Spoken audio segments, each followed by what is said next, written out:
এমনিতেই ঘুম ভেঙেছে অনেকটা বেলায়, তাও আবার উঠতে ইচ্ছে করছে না, কারণ আজকের ওয়েদারটা সেই লেভেলের।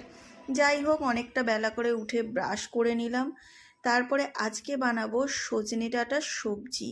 তার আগে ভাবলাম ব্রেকফাস্ট সেরে নিই। ছিল রুটি, গজা আর একটা হাঁসের ডিম সেদ্ধ।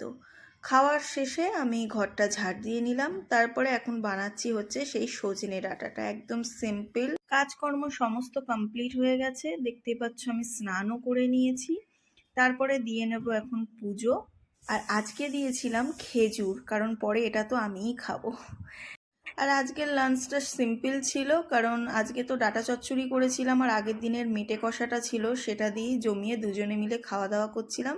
সাথে পেঁয়াজ লঙ্কা তো কম্পালসারি, এটা রাখতেই হবে। আর আজকের ভিডিওটা কিন্তু ও করে দিচ্ছিল।